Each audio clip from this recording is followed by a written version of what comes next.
what I learned early on is we're not going to sell you anything. We're going to solve a problem. Yeah. Because you know what? Everybody out there is selling something. And I remember years ago, I was in a sales meeting in distribution. And I asked my engineer, so what's keeping you up at night? And the rep that I was with at the time looked at me like I had two heads. And the engineer took a pause and he said, well, this. And he had the answer.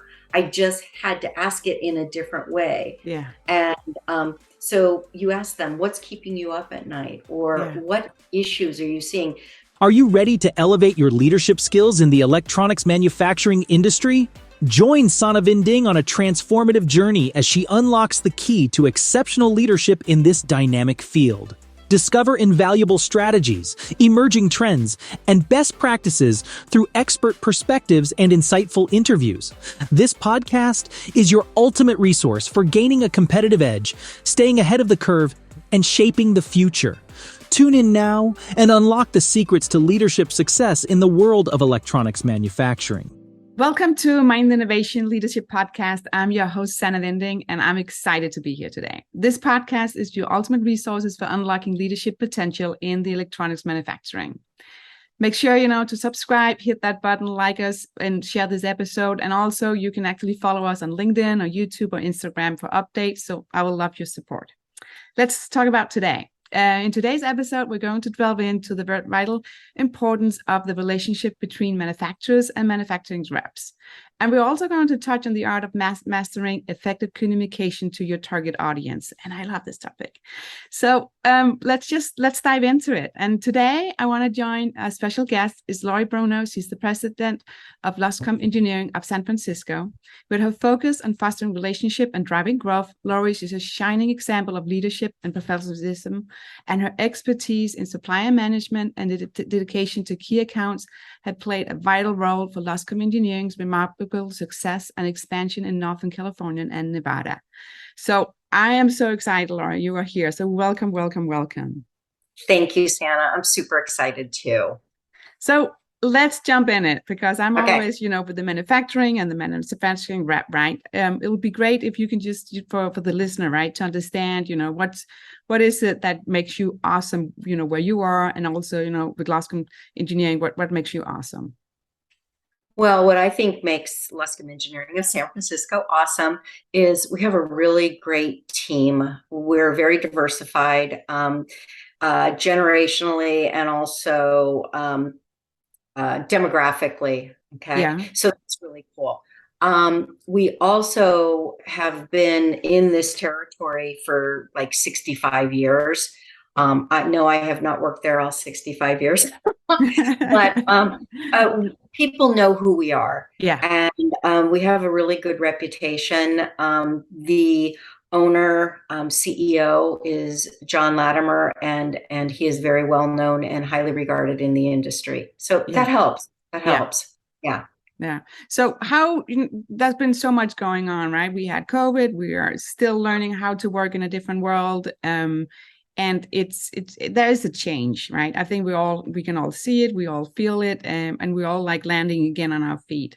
So so how has this impact? How have you changed the way you communicate with your customers, and also how you communicate with your suppliers or manufacturers?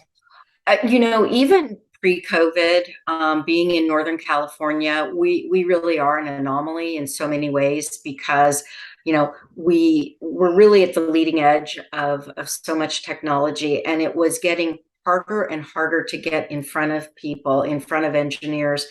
And I think that COVID just escalated everything like by 10 years. Yeah. So we had to figure out what does that look like, and how are we going to do that? And so when COVID first started, I was the distribution sales manager, so I wasn't able to go into distribution. So I started really focusing on LinkedIn, and there were so many webinars that I participated in. Graham Kilshaw Electrics was doing many. I did as many as I possibly could, because I thought, if you don't market yourself, how can you sell yourself? Yeah. And So we started doing things of that nature. And then we started, okay, well, how can we touch our engineers, because they're not working in the office. Many of us did not have their cell phone numbers, which we learned we now always get their cell phone numbers. Yeah. So we started doing like drip marketing campaigns. It was a lot of trial and error. What works, what doesn't work. But I just spent a lot of time kind of researching and watched other people, what they were posting on LinkedIn, and what I thought, okay, that's interesting. So yeah, that's right. And I still think we're trying to figure out the exact right recipe. I don't think we've quite figured it out yet. No, and I don't think you should worry too much, because the world is changing, right? So if you said, oh, I figured it out, here's my golden key, things looks different next week, right? So it's exactly. Yeah, I think it's more important to be able to make that adaptability. I think that's important. And I love that you said as well, it's saying, you tried a lot of different things, because I think that's how it is. You have different customers, right? There's different ways to communicate. So, but what worked well? If you have any examples you could share, or what's working well now. Okay, so I started doing a lot of LinkedIn posts. That is my primary vehicle, let's say. And I try. So every Friday, I've reinitiated Fun Fact Friday. Cool. And I started doing fun facts relative to technology, because we could tie that into our industry. But now I'm on this thing, it's kind of almost a historic thing. I go in and I look for the date, Friday, June 22nd, let's say, and what is a fun fact? So last week, it was the roller coaster was invented in Coney Island, New York. And so they're just lighthearted. People are expecting that. They kind of like that. So that's the one thing. Fun Fact Friday, that's what we're doing. And that will always evolve. Yeah. No, that's good. Yeah. The other thing is I try to post to both my personal page and the Luscombe engineering page, our manufacturers, if they have a new product. So MPI, if it's a legacy product that they're trying to, reintroduce into to the industry, I'll do that. So I try to do 2 to 3 of those a week. Yeah. And then last week, about a week and a half ago, I saw on LinkedIn, one of our reps, I think it was a rep or a manufacturer, did meet the team. And I'm like, I like that. Yeah. So I highlighted Susie Schultes last Wednesday, I believe it was, and that got the highest rating. I was talking to her this morning, highest rating out of all my posts. The impressions were the highest I've ever gotten. We had a lot of comments. Thank you, Walter Tobin, by the way. We had a lot of people comment, and there were people sharing the post, and that's how you get visible. Yeah. And so, those are the things that we're doing. Yeah, no, that's good. And it's humanizing, right? Showing the face of your team. It's also giving a little bit more relationship building. I think that's good. Relationship building. And then what I found, and I also learned this when we were at the ERA conference in the breakout session that you were in, is that typically our own personal pages get more hits than the company page. So when I share a post, my page, the Luscombe Engineering in San Francisco page, and then I push that out to our team, and they turn, especially when it has to do with our manufacturers, because they're the ones with the engineering contacts. I don't really have the engineering contacts. I've got our manufacturers, our distributors, that's who I have. And you expand. That's how we do it. That's good. And I really like that. And I like that you're going on both, vehicles, if you want to say that. And I think if I look at myself as well, if I see something, I more follow that person that mentioned the company or mentioned that NPI they had, or some new cool product, right? And that's how I see it. And then I will end on that manufacturer's page. So good for you for doing that. What about the communication on how you're getting information from the manufacturer? How are you setting your expectations now? How have they changed? So we have one manufacturer, Omite, that works with Lectrix, Graham Killshaw and Lectrix. And so they do push campaigns that they send out, push emails that they send out to their reps. So when I see those, I just basically make that into a LinkedIn post. So I do it that way. I have other manufacturer, Norcomp and TDK. Yes, I am a name dropper. That I work with their marketing department, and I'll call and say, okay, so what are we looking at? What do you want to focus on? So last week I did a Norcomp return to legacy, and I worked with the marketing manager on that, and he and I have monthly calls. Nice. And and of course TDK, they're just a huge machine, and they have a fabulous marketing department, and I get a lot of help from them as well. No, that's good. That's good. Yeah, and I like what I'm seeing, what's going on in the industry, right? That a lot of manufacturing reps are actually now, I don't know if you want to say stepping up or dipping their toe and saying, okay, we need to be part of this world, and promote ourselves and promote, what we're doing and what's our value add. So it's great to see. It's really important as a manufacturer's rep. I have been on the rep side of the house for 9 years, and I spent most of my career in distribution. It's very different here, and you have to show your value, whatever that looks like, to the distributors and to your customers and to your manufacturers. And you never want anybody to sit there and go, what are those people doing? I want to be ahead of them. Okay. So that's kind of how we operate. Yeah. No, I like it. I like it. Any metrics or you have set, right, to say this is my goal? Is it followers? Is it likes, or are you just still testing the water? Yeah, I'm testing the water. I think that's probably the hardest. So LinkedIn, I can see the analytics, and I always check those. I have done some drip campaigns with and included white papers, for instance, that we target our engineering community. So I can see the analytics of who's opened the email. I can see if they've responded to us.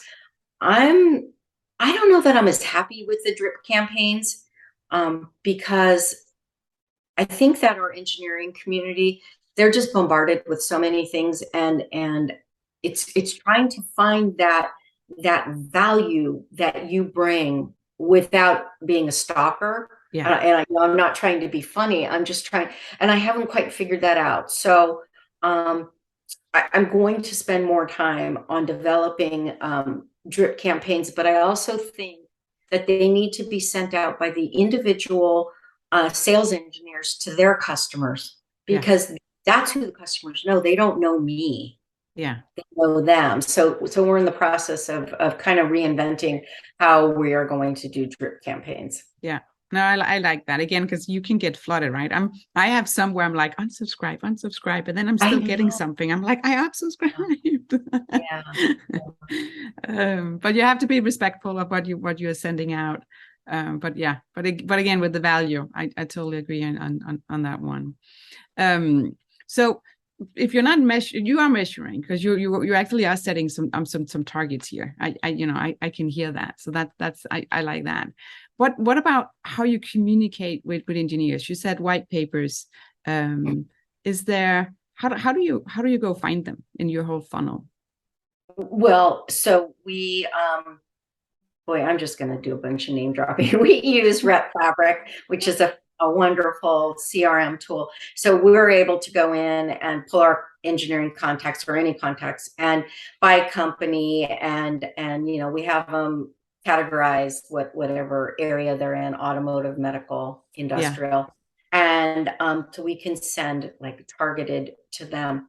What I learned early on, again, thanks to Graham Killshaw, is we're not going to sell you anything. We're going to solve the problem. Because you know what? Everybody out there is selling something.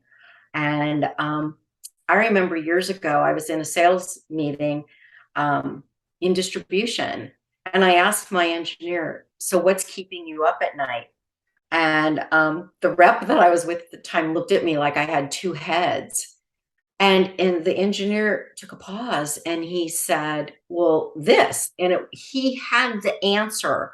I just had to ask it in a different way. Yeah. And so you ask them, what's keeping you up at night? Or Yeah. what issues are you seeing? So TDK has a lot of products that are in the filtering arena. So if they're having noise problems, a few of our other lines, the same thing. And so we look at the customer, what they do, Yeah. and then you say, okay, you try to think ahead. What type of problems could they possibly have? Yeah. And then we do that. Yeah. Yeah. I think that's clever. I do the same to see that. Okay. I would say, maybe I would just say, you know, what's happening right now, right? Because if you have something and you have all these solutions, right, but they're thinking their problem is something else, right, they won't listen at that moment. They will acknowledge that you're there, of course, right? But then later on, when they have a problem you can help them with, or a product, right, that's where it can support them. But I think it's really because you're actually listening. Asking that question that you just said there is actually listening to what's going on in their world. So that's a good one. Use it every day. Yeah. No. When I got into sales 30 years ago, I'd never been in sales. I certainly had never been in high tech. Yeah.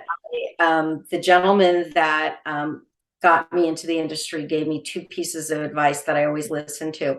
You have two ears and one mouth for a reason.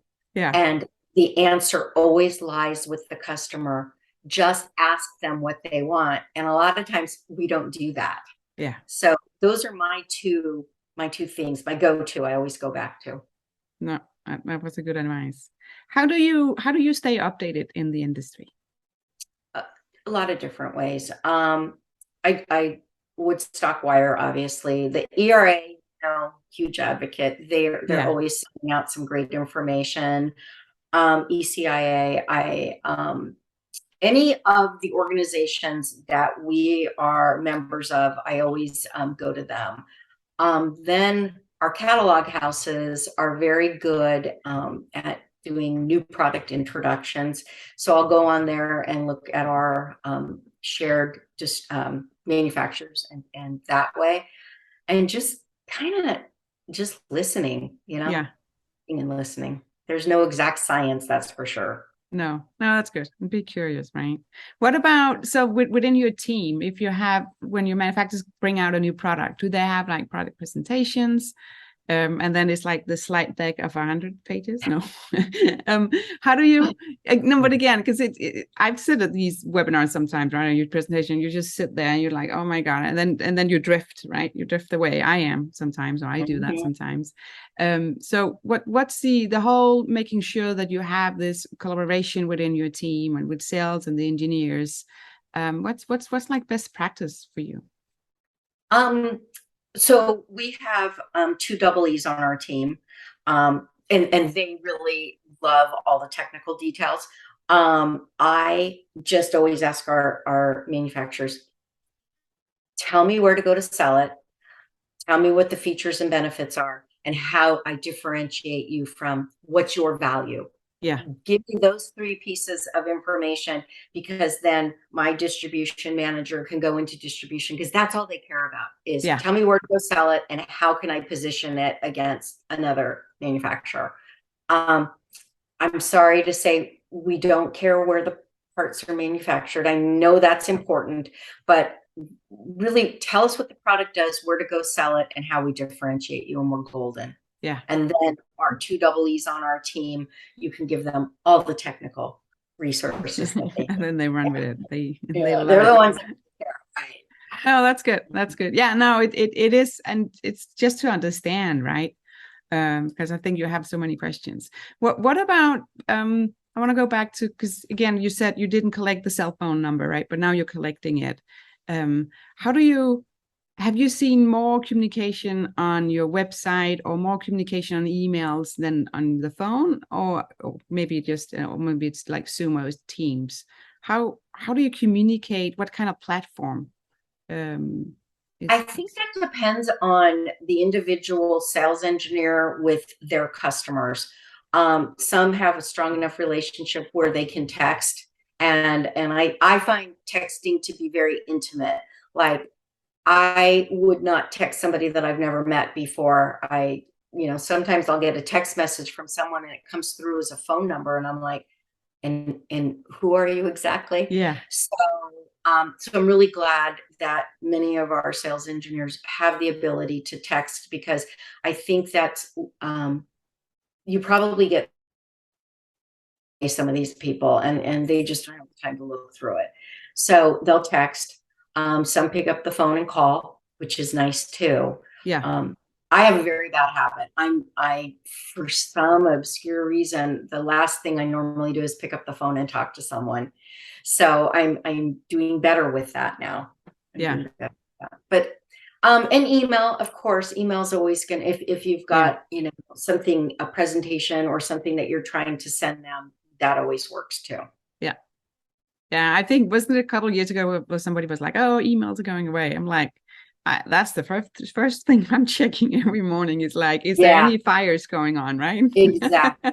Yeah. I think we're email is here to stay in my life for sure. Yeah. It is. It definitely it is. And again, back to the whole, if you're saying you revisiting drip campaigns or what kind of value you can share, emails is still there. And if somebody signed up for it or subscribed, they want it, right? They want that information in their inbox. Absolutely. So you just need to make them short and sweet, right? So it's good. So what about if you're looking five years ahead? Not to say, where will you be, but where do you think what will change in changes do you think that's going to happen in the industry if you could look into the future? Wow. I think, I think it's a good news, bad news kind of a thing. I think that we're going to be much more like M to M, machine to machine, communicating with people. I mean, we see that in our shopping habits. Amazon truck is at our house every day. And I think that's good news, bad news, because we are losing that human component. Because at the end of the day, especially those of us that are in sales, we're people, right? Yeah. And last week I participated in the Northern California ERA golf outing, and there was like 85 people in person. Wow. And you get energy from that. Yeah. But I think it will be a combination. I think it will be a lot more M to M communication. And we will see each other in person, really only when necessary. Yeah. Yeah. It changed. But then you, as you just said, with all the energy, right? Maybe you appreciate that relationship and that kind of events in a much different way. Yeah. And I don't think that this is just specific to the electronics industry. I think any sales industry, it's the same thing. I mean, they're closing up shopping malls. I mean, in San Francisco, major shopping mall was closing, and movie theaters are closing because there's other ways for us to get to see the movies and to buy clothing and things like that. It's going to be across the board. Yeah, that's going on. Not the movie theater. I love them. No. I'm supporting them. That's actually where I will put my phone away. If I'm watching a movie at home, I will still have my phone in my hand. I know. I know, bad habit. So no. So if somebody's like starting in the industry now, and you want to give, I want you to say, this is my best advice to you. If you're starting in the industry, what kind of advice would you give somebody just starting? Actually, I've had the opportunity to mentor a lot of the next gen people, and it's really exciting. Have them come in, and I tell them, because I never did this, I stayed in my lane. When I got into the industry, I was a single mom and I had 2 young kids to support, and all I just like, head down, do your job, give me a paycheck, feed my children. That's all I cared about. And if somebody asked me to do something, I just did it because I had to. And so I'm telling these young people, listen. And if you see something, I mean, we mentor our employees, but we also ask them to mentor us, especially young people. That's how we stay relevant. Yeah. And we don't have to take every piece of advice that they say, but we want to understand, what are we not seeing that we should be seeing. Yeah. So I would tell somebody new coming into the industry, number one, it's very exciting. Things change all the time, and I do like change, so that's good. And any type of seminar or workshop that you can go to, do it. And don't stay in your lane. Don't stay in your lane. Don't do that. So I love the whole mentoring. I think it's awesome, because I think it's both sides, as you just said as well. So if you have to look, what have you learned? If you look at that both way, even when you said to them, don't stay in your lane, what have they told you to say? Do this? No. I love, we learned a new term the other day. And I'm not going to remember it off the top of my head. But it was a term that I had never heard. And I said, what does that mean? Yeah. And she told me, and I was like, okay. So I wish I could remember it. That's okay. It's okay. Yeah. No. Yeah. So, Well, yeah. It's little things, like even our company presentation and the font that we used. Yeah. They questioned that, and I'm like, okay, so why? And then they would tell us, and I'm like, okay, that makes sense. So the background that I have, this is a part of us branding Luscombe Engineering in San Francisco. We all have the same background. Right. Nice. Okay. And we all have our name on there. The font that I had originally used, I was told to change it. Yeah. And they told me why. And I said, okay, that's fine. Yeah. Good. And that's, I think it's nice, right? Because again, you listened, you actually both yes, right? And found it reasonable. And it's great that they can speak up as well and have that change and evolve your company's success, right? Because it's your branding, it's how you in front of people or engineers and everything else. That's awesome. Yeah, I know. I just with the whole mentoring, it's always both sides. And I really love that. It's you learn so much as well. And also just I think you learn as well when you have to explain something. Because when you have to explain it in my brain, right, I have it maybe in a certain way, but then when I have to explain it, I'm like, oh yeah, and then maybe I change my mind a little bit, or I say, oh, then I actually learned as well. So, yes. So if you have to give yourself an advice, and you look like maybe 20 years back, what will that be? Don't stay in your lane. Yeah. Don't stay I was like, I took the note for that one. Yeah, don't stay in your lane. And I think when I transitioned, and I wasn't planning on transitioning because I love distribution. I mean, my heart still is distribution. But when I came to the rep side, it's very different. And when you work for a company that has 8 employees, you all need to contribute. And it's very visible if not everyone is contributing. When you work for a company with 1,100 people, different story. And so I had been pushed into an area that I had never been in before.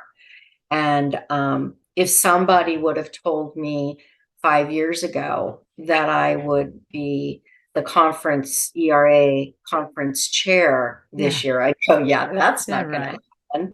And I got out of my comfort zone, and it was the best thing I ever did. And so push yourself, don't stay in your comfort zone, and have energy, and be interesting, and be interested. Yeah. Okay. Yeah. That's a good advice. I'm a little bit curious. I have one more question then. So if you're saying, and I love that, get to your next level, right? Get out of that comfort zone. So you learn something or try it out, and seeing it. So what's the next, I don't know if it's a skill, but what's the next thing you want to learn or do? Yeah. You know what? I would like to be on a board of directors. Good for you. I want to be on the board of directors, and whatever that looks like, because I have an opinion, and I can share it, and I add value. So that is my next, is I would like to be on a board of directors. Good. I love it. Okay. It will happen. I know. Then I will interview again. It will. I just put it out to the universe, right? Yeah, it will happen. No, but saying it out loud as well, right? Makes it a little bit more real. That's good. If any of the listener would like to reach out to you, how can they connect with you? They can connect with me on LinkedIn, and they can send me a personal email as well. lbruno@lecsf.com. Nice. I'll thank you, and I'll put that in the show notes and also on the episode notes that will actually be on mindinnovation.com. So it'll be easy to find. So Lori, this was amazing. I think the whole journey about, because everybody has to change and adapt, right, to the new way of working. And I think just you sharing examples, I love that, because that can actually help the listener to say, oh, I want to try that. And I always love the advice, the question, and everybody's like, what are you asking me? But everybody has a good advice of saying, this is, what I should have done. And I also learned when I have this kind of conversation, it's that I think you're accelerating, right? Because if you look back every year, maybe you do some kind of reflection, or maybe it's every 5 years, but you learn to take better or faster decisions, right? Of saying, I can't wait 10 years. I'm doing it now. Yes, exactly. This has been great fun. Thank you. If you like Mind Innovation, don't forget to subscribe, rate, and share the show wherever you get your podcast. You can follow Sannah Vinding and Mind Innovation on Instagram, LinkedIn, and YouTube. And make sure to check out mindinnovation.com. Stay curious and keep learning. See you next time.